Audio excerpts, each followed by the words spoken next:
ಪೂಜ್ಯರಲ್ಲಿ ತಮ್ಮೆಲ್ಲರಲ್ಲಿ ಪ್ರಣಾಮಗಳು. ನಾವು ಈ ಜಗತ್ತಿನಲ್ಲಿ ಬಾಳ್ತೇವೆ. ವರುಷಗಳ ಕಾಲ ನಮ್ಮ ಸುತ್ತಲಿರುವ ಈ ಜಗತ್ತು ಬಹಳ ವಿಶಾಲವಾಗಿದೆ. ಅದಕ್ಕೆ ದಂಡೆ ಯಾವುದಿಲ್ಲ, ಅಷ್ಟು ದೊಡ್ಡದು. ನಮ್ಮ ಕಣ್ಣ ಅಷ್ಟು ದೂರ ನೋಡ್ಲಿಕ್ಕಾಗೋದಿಲ್ಲ. ಅಷ್ಟು ವಿಶಾಲವಾದ ಈ ಜಗತ್ತು ಅಷ್ಟೇ ಅನೇಕ ವಸ್ತುಗಳಿಂದ ಕೂಡಿಕೊಂಡಿದೆ. ವೈವಿಧ್ಯಪೂರ್ಣ ಇದು. ಇಂಥ ವಿಶಾಲವಾದ ವೈವಿಧ್ಯಪೂರ್ಣವಾದ ಜಗತ್ತಿನೊಳಗೆ ನಾವು ಕಣ್ಣು ತೆರೆದೇವೆ. ನಮಗೂ ಒಂದು ದೇಹ, ನಮಗೂ ಒಂದಿಷ್ಟು ಮನಸ್ಸು, ಬದುಕೋದಕ್ಕೆ ಏನೇನು ಬೇಕು ಎಲ್ಲವನ್ನೂ ನಮಗೆ ನಿಸರ್ಗ ಕರುಣಿಸಿದೆ. ಇನ್ನು ಬದುಕಿನ ಈ ಪ್ರವಾಹ ಅದು 100 ವರ್ಷಗಳ ಕಾಲ. ಬದುಕುವುದಕ್ಕೆ ಅನೇಕ ಸಂಗತಿಗಳು ಬೇಕಾಗ್ತವ. ಬದುಕನ್ನು ಶ್ರೀಮಂತಗೊಳಿಸುವ ಅನುಕೂಲತೆಗಳು ಬೇಕಾಗ್ತವ. ಅವುಗಳನ್ನೆಲ್ಲ ನಾವು ಪಡೆಯೋದು ಈ ನಿಸರ್ಗದಿಂದ. ಏನು ಸುತ್ತ ಹರಿಯೋದಲ್ಲ, ಇದ ನಿಸರ್ಗದಿಂದ ನಾವು ಬದುಕಲಿಕ್ಕೆ ಏನು ಬೇಕೋ ಅದು. ಅಷ್ಟೇ ಅಲ್ಲ, ಬದುಕನ್ನು ಅದ್ಭುತ ಮಾಡೋದಕ್ಕೆ ಏನು ಬೇಕೋ ಎಲ್ಲವೂ ಈ ಜಗತ್ತಿನೊಳಗದ. ನಾವು ಮಾಡಿದ ಜಗತ್ತಲ್ಲ ಇದು. ಜಗತ್ತೇ ನಮ್ಮನ್ನು ರೂಪಿಸ್ಯದ. ಮತ್ತು ನಮಗೆ ಏನೇನು ಬೇಕೋ ಎಲ್ಲವನ್ನೂ ಅದು ಕೊಟ್ಟದ. ಅದು ಇಲ್ಲದೆ ಇದ್ರೆ ನಾವು ಬದುಕೋದಿಲ್ಲ. ಅಷ್ಟು ನಾವು ಅದರ ಮೇಲೆ ಅವಲಂಬಿಸ್ತೇವೆ. ಏನಿಲ್ಲ ಹೇಳಿ, ಬದುಕೋದಕ್ಕೆ ಏನು ಬೇಕು ಅದು ಇಲ್ಲದ. ಬದುಕೋದಕ್ಕೆ ಗಾಳಿ ನೀರ ಬೇಕು, ಎಲ್ಲ ಇಲ್ಲದ. ನಾವೇನು ಬರುವಾಗ ಏನು ಗಾಳಿ ತಂದಿಲ್ಲ, ನೀರು ತಂದಿಲ್ಲ. ನಾವು ಬರಾಗ ಅನ್ನ ತಂದೇವೇನು? ಇಲ್ಲ. ನಾವು ಬರೋಕ್ಕಿಂತ ಮೊದಲೇ ನಿಸರ್ಗ ಎಲ್ಲ ತಯಾರ ಮಾಡ್ಯದ. ಅದು ಹೇಳಿ ಎಲ್ಲ ತಯಾರ ಮಾಡ್ಯದ. ಏನು ಒಂದು ಹಣ್ಣ, 2 ಹಣ್ಣ, ಸಾವಿರ ಹಣ್ಣುಗಳನ್ನ ತಯಾರ ಮಾಡಿಟ್ಟಿರ್ತದ. ಎಲ್ಲ ತಯಾರಾದ ಬಳಿಕ ಮನುಷ್ಯ ಕುಲ ಬಂತು ಈ ಜಗತ್ತಿಗೆ. ಅಲ್ಲೇ ಹಣ್ಣುಗಳದಾವ, ಇಲ್ಲಿ ಹೂಗಳದಾವ, ಇಲ್ಲಿ ಹೊಳೆಗಳದಾವ. ಇದನ್ನೆಲ್ಲ ಕೊಡುವಂಥ ಮಣ್ಣದ. ಇಷ್ಟೆಲ್ಲ ತಯಾರ ಮಾಡಿ ಮನುಷ್ಯನನ್ನ ತಗೊಂಡು ಬಂತು ನಿಸರ್ಗ. ಅಂದ್ರೆ ನಾವು ಎಷ್ಟು ಋಣಿಯಾಗಿರಬೇಕು, ಹೇಗೆ ಎಷ್ಟು ಸಂತೋಷ ಪಡಬೇಕು. ಹೇಗೆ ನಾವೇನು ಮಾಡ್ತೇವೆ? ಸುಮ್ಮನೆ ಅಂತೇವೆ ನಾನು ಬಹಳ ಮಾಡೇನಿ ಅಂತ. ಎಲ್ಲದ? ನಾನು ಬದುಕಬೇಕಾದ್ರೆ the nature must be there. ಬ್ಯಾಡೇನ್? ನಿಸರ್ಗ ಬ್ಯಾಡೇನ್?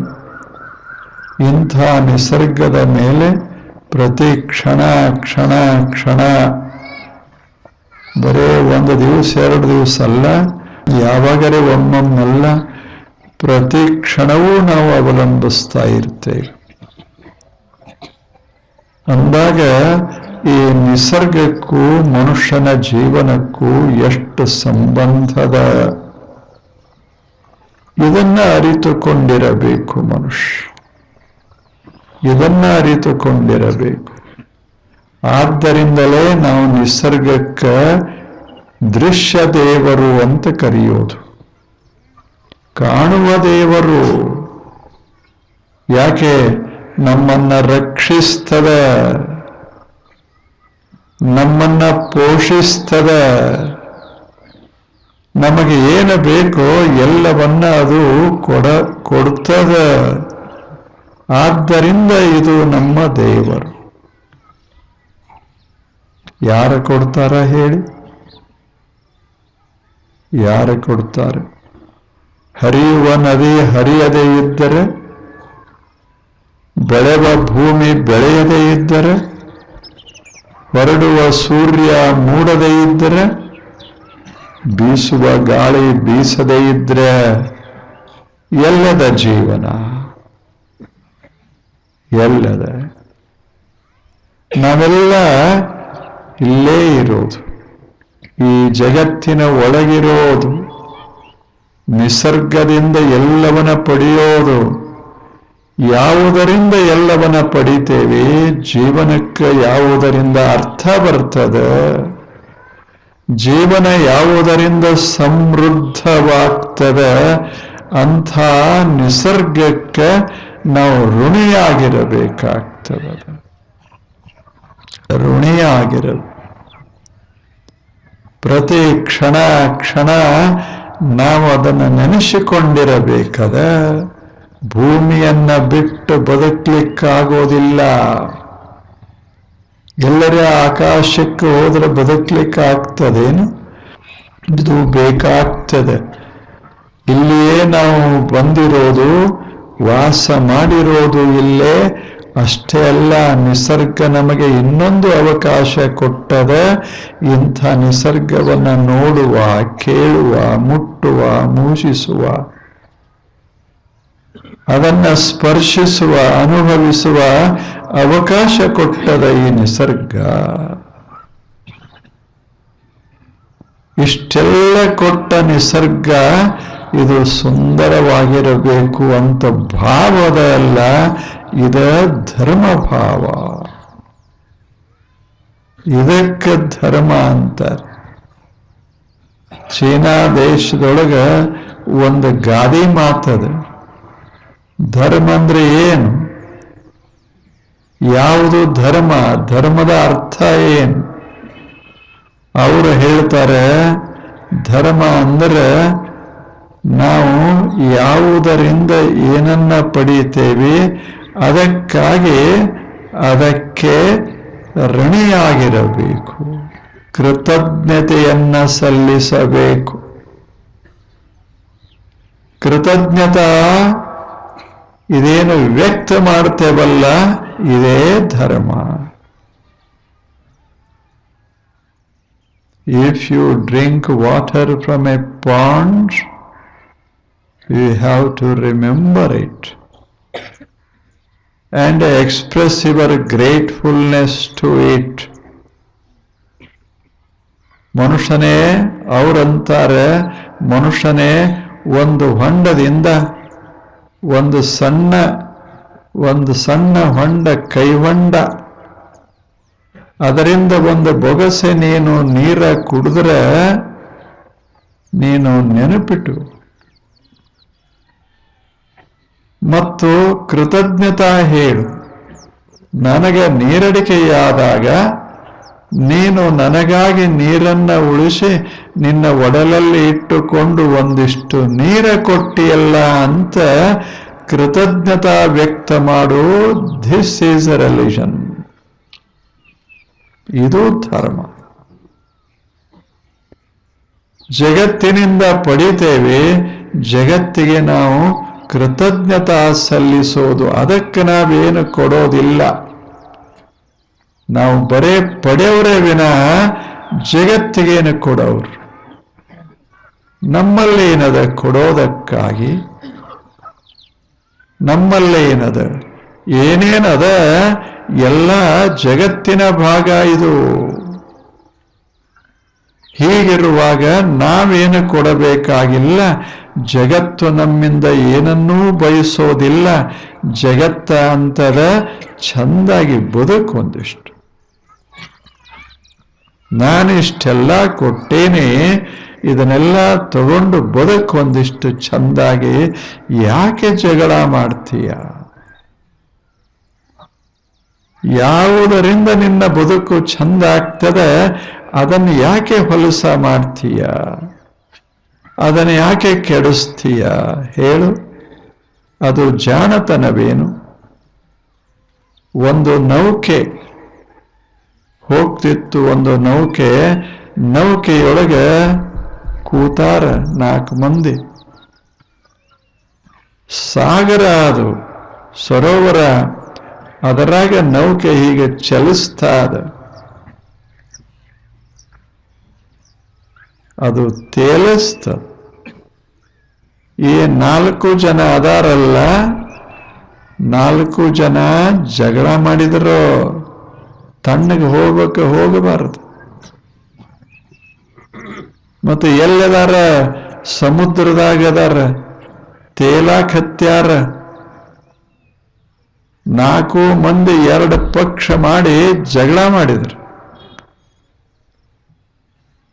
ಜಗಳ ಎಲ್ಲಿಗೆ ಹೋಯಿತು ಅಂದ್ರೆ, ಒಂದು ಪಕ್ಷದವರು ವಿಚಾರ ಮಾಡಿದರು, ಈ ಅರ್ಧ ಭಾಗ ನಿಮ್ಮದು, ಅರ್ಧ ಭಾಗ ನಮ್ಮದು. ಭಾಗ ಮಾಡಿಕೊಂಡ್ರು. ಒಂದ ನೌಕೆ, ತೇಲುವ ನೌಕೆ, ಇವರನ್ನ ರಕ್ಷಿಸುವ ನೌಕೆ, ಇವರನ್ನ ಪಾರ ಮಾಡುವ ನೌಕೆ. ಅದಕ್ಕೆ ಕೃತಜ್ಞತಾ ಸಲ್ಲಿಸಬೇಕ ಬೇಡ? ಜಗಳ ಮಾಡಿ ಭಾಗ ಮಾಡಿಕೊಂಡ್ರು. ಈ ಕಡೆ ನೀವು ಬರಂಗಿಲ್ಲ, ಆ ಕಡೆ ನಾವು ಬರಂಗಿಲ್ಲ. ನೆಲದ ಮೇಲೆ ಮಾಡಿಕೊಂಡ್ರೆ ಏನ್ರ ನಡೆದಿತ್ತು. ನೌಕಾದಾಗ ಮಾಡಿಕೊಂಡ್ರೆ ಗತಿ ಏನು? ಆ ಬಳಿಕ ಒಂದು ಪಕ್ಷದವರು ನಿರ್ಣಯ ಮಾಡಿದರು, ಇವರನ್ನ ಮುಳುಗಿಸಿ ಬಿಡಬೇಕು, ನಾವಷ್ಟೇ ಇರಬೇಕು, ಇವರನ್ನ ಮುಗಿಸೇ ಬಿಡೋಣ ಅಂತ ತಿಳಿದು ಏನ್ ಮಾಡಿದರು? ತೂತು ತೆಗೆದ್ರು. ನೀರು ತುಂಬಿ ಅವರು ಮುಳುಗಿ ಹೋಗಲಿ ಅಂತ ರಾತ್ರಿ ಅವರು ಮಲ್ಕೊಂಡಾಗ ಅವ್ರ ಭಾಗಕ್ಕೆ ಹೋಗಿ ಅಲ್ಲಿ ತೂತು ಹಾಕಿದ್ರು. ಹಾಕಿ ಬಂದು ಆನಂದಾಗಿ ಮಲ್ಕೊಂಡ್ರು. ಅಲ್ಲೇನ್ ಮಲಗ್ತಾರೆ? ಆ ನೀರಿಗೇನು ಗೊತ್ತೇನು ಇದು ಇವ್ರದು ಭಾಗದ, ಇದು ಇವ್ರ ಭಾಗದ? ನೀರಿಗೇನು ಗೊತ್ತಾಗ್ತದ? ಇದು ನಮ್ಮ ಪರಿಸ್ಥಿತಿ ಆಗಿದಿಂದ ಜಗತ್ತಿನ ಪರಿಸ್ಥಿತಿ ಇದೆ. ಒಂದೇ ನೌಕಾದಾಗ ಹೋಗ್ತಾ ಇದ್ದೀವಿ, ಗೊತ್ತಿರಬೇಕು. ಏನು ನಾವು ಬ್ಯಾರೆ, ಅವ್ರು ಬ್ಯಾರೆ, ಇವ್ರು ಬ್ಯಾರೆ ನೌಕಾ ಅಂತ ಇಲ್ಲಿಲ್ಲೇ. ಜೀವನ ನೌಕೆ ಅದು ಒಂದೇ ಇರೋದು, ಜಗತ್ತು ಒಂದೇ ಇರೋದು. ನನಗೂ ಅಷ್ಟೇ, ನಿಮಗೂ ಅಷ್ಟೇ, ಎಲ್ಲರಿಗೂ ಅಷ್ಟೇ. ನೀರು ಒಳಗೆ ಬರಕ್ ಶುರುವಾಯ್ತು, ಹೆಂಗಿರ್ಬೇಕು?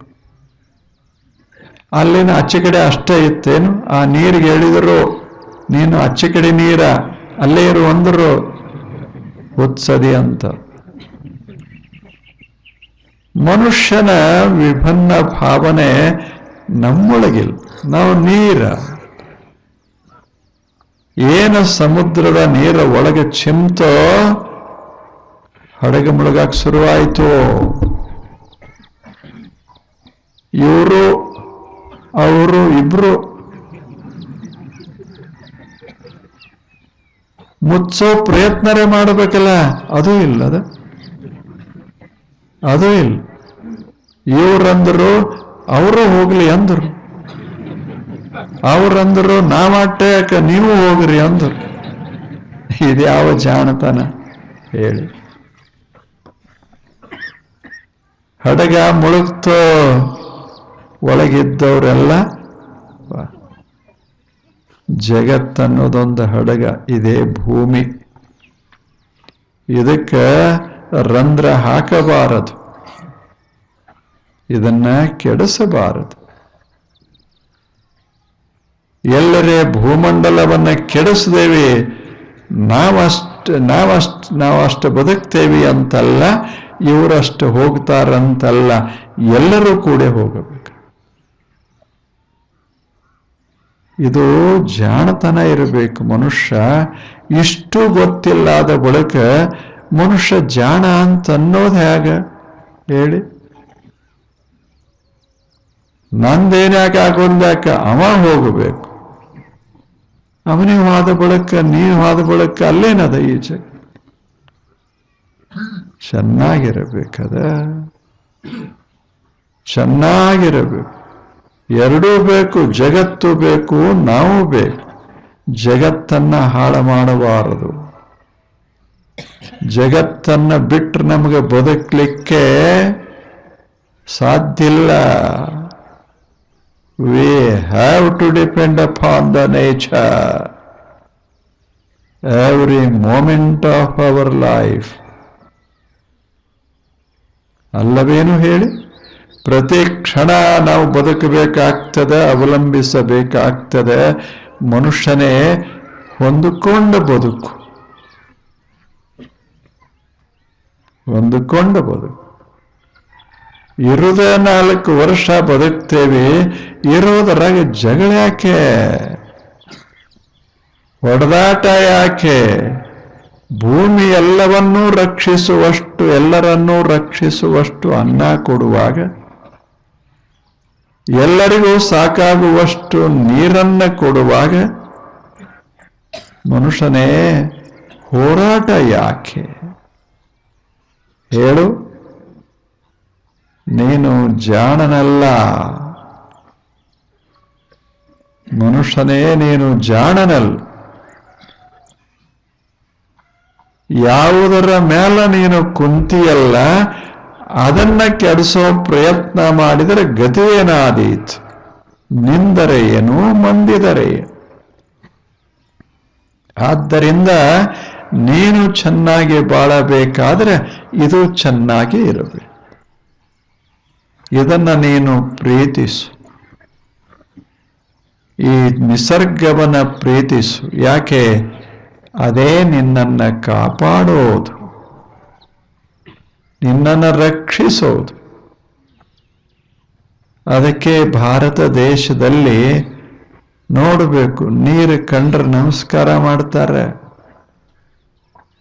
ಒಂದಿಷ್ಟು ದೀಪ ಹಚ್ಚಿದ್ರೆ ನಮಸ್ಕಾರ ಮಾಡ್ತಾರೆ, ಒಲಿ ಪುಟ ಮಾಡಿದರೆ ನಮಸ್ಕಾರ ಮಾಡ್ತಾರೆ. ಯಾಕೆ? ಹುಚ್ಚದಾರಂತಲ್ಲ, ಅಲ್ಲೇನು ದೇವ್ರ ಹಿಂಗೆ ಎದ್ದು ಕಾಣಿಸ್ತಾನಂತಲ್ಲ. ಅವ್ರಿಗೆ ಗೊತ್ತದ ಒಲಿ ಇಲ್ಲದೆ ಇದ್ರೆ ಬದುಕುವುದಿಲ್ಲ, ಒಲಿ ಇಲ್ಲದೆ ಇದ್ರೆ ಬದುಕುವುದಿಲ್ಲ, ನೆಲ ಇಲ್ಲದೆ ಇದ್ರೆ ಬದುಕುವುದಿಲ್ಲ, ನೀರಿಲ್ಲದೆ ಇದ್ರೆ ಬದುಕುವುದಿಲ್ಲ, ಬೆಳಕಿಲ್ಲದೆ ಇದ್ರೆ ಬದುಕುವುದಿಲ್ಲ. ಅದಕ್ಕೆ ನಮಗೆ ಬದುಕ್ಸದಂದಾಗ ನಾವು ಕೃತಜ್ಞರಾಗಿರಬೇಕಂತೂ ಹಿಂಗ